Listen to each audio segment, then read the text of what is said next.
どうも皆さん、こんきき、今日もアニメレビューの時間だよ。なあなあリュウさん、豪華客船乗りに行かへん？唐突。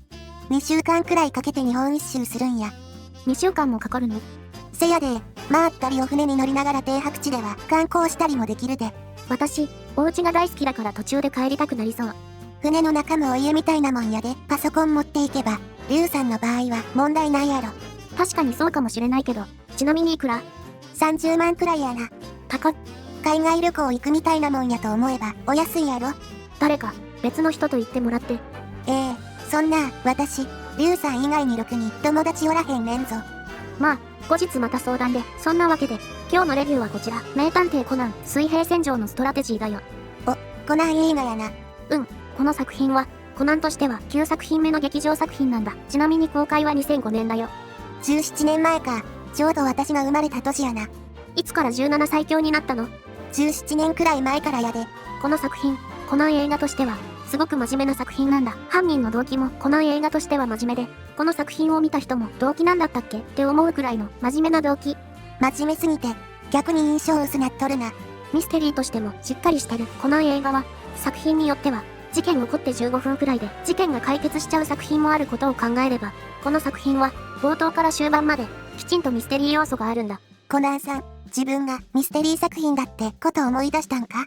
ただ、ちょっと真面目になったせいで、スケボーというコナン映画における最大のおふざけ要素も取り払われちゃってるのはすごく残念なんだ。スケボーが不真面目要素の代表格なん？まあ、真面目にするなら入れたらあかんかもしれへんな。この作品、コナンとしては珍しく、同女形式というもので描かれてるんだ。何その、4文字熟語。少し古いんだけど、刑事コロンボとか、古畑任三郎が有名どころだね。最初に犯人が反抗する様子を視聴者に見せるんだ。視聴者側には、犯人が誰かってわかる仕組みなんやな。犯人は、どうやって被害者を殺すのか、がっつりと反抗シーンを犯人の顔も見せた後に、探偵が犯人のミスを指摘したり、視聴者がわからなかった、見つけられなかった証拠を見つけながら真実を明らかにしていくんだ。もっとわかりやすく言うと、犯人視点の犯罪シーンが描かれた後に探偵の視点に変わるって感じだね。それをコナンで採用しとると？一応、ベイカーストリートの亡霊でも同じようなことをしてるんだけど、あれは、話の主軸が、すぐに、ゲームの世界に行っちゃうから、同女形式要素は、薄い印象があるね。でも、見てる側には犯人分かっちゃっとるんやろ？それで面白いん？分かってるからこそ面白いんだ。犯人の怪しい動き、怪しいセリフ、コナンの周りをうろつきながら、犯行やアリバイ作りをするような緊張感を生んでるんだ。なんやろ、バレへんっていう感覚で、逆に犯人に感情移入しちゃいそうやな。漫画で金田一やけど、金田一少年の事件簿外伝、犯人たちの事件簿みたいな面白さがありますね。序盤から、ありとあらゆる伏線を張りまくってるんだ。犯人の行動、少年探偵団たちの行動、蘭と新一の思い出、冒頭から中盤くらいまで、いろいろな伏線を張ってるんだ。そう言われると目が離せなくなっちゃいそうやな。しかも、物語の舞台は豪華客船、逃げ場のない海上なんだ。この状況はミステリーにおけるクローズドサークルなんだ。クローズドサークルって聞いたことあるな。あれやろ、無人島とか、吹雪がすごい雪山の山荘とか、そういう状況よな。殺人犯がいるのに逃げられへん。名探偵コナンも初期の頃はクローズドサークルの話も多かったね。ただ、私の印象としてはクローズドサークルはコナンっていうより金田一の印象かな。怖い仮面被った殺人犯がうろついとるんよな。海の上の船はまさにクローズドサークルなんだ。犯人も乗客も逃げることができない。そんな豪華客船で、犯人は2人の人物を殺すんだ。結構やっとるな。そんな犯人に対し、この作品の2人の探偵は、それぞれ別の人物に目星をつけるんだ。2人1人は、我らが江戸川コナン。彼は視聴者の犯人と思っている人物が犯人だと思うんだ。そして、もう1人は毛利小五郎なんだ。おっちゃん。でも、おっちゃんの推理ってあれやろ？どうせすっとんきょうないつものやつやろ？毛利小五郎の推理は、大体的外れでコメディリリーフなキャラクターとして物語に作用してることが多いんだ。例外はあるけど、基本的には、コナンの腹話術の人形でしかない。言い方。だけど、テレビシリーズでも、そして本作品でも、毛利小五郎は、やるときはやる男なんだ。この作品は、見ている人を騙すのがうまいんだ。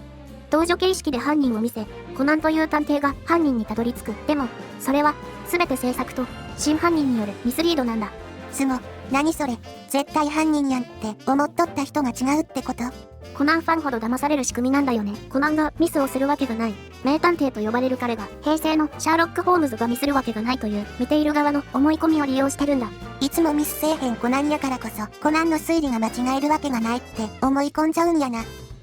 まんまと、犯人のミスリードに、コナンも視聴者もやられる。だけど、唯一、毛利小五郎だけが騙されなかったんだ。すごいおっちゃん見直したわ。なぜ、毛利小五郎が真犯人にたどり着けたのか、その理由付けもきちんとされているんだ。犯人であってほしくないという思いがあったからこその、彼だからこそ、たどり着けた答えがあった。なんか、コナンというか工藤新一より人生経験豊富やからこそみたいな感じなんやな。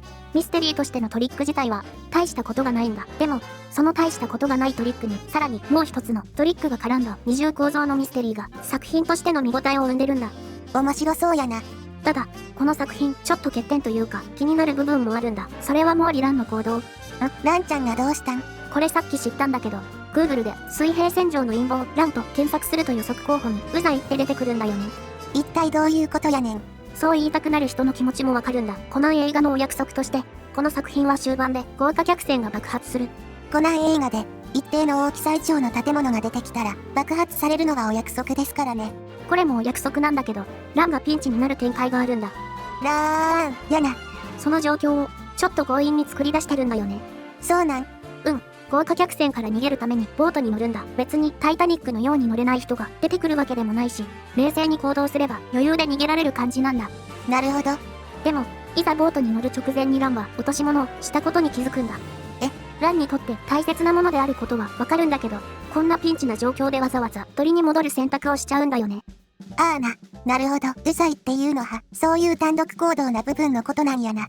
助かる時も、その落とし物で助かる部分はあるんだけど、そもそも、落とし物を取りに戻らなければピンチにならなかったし、いろいろな人に迷惑かけちゃったるしで、うざいっていう感想が出てくるのも分かっちゃうんだよね。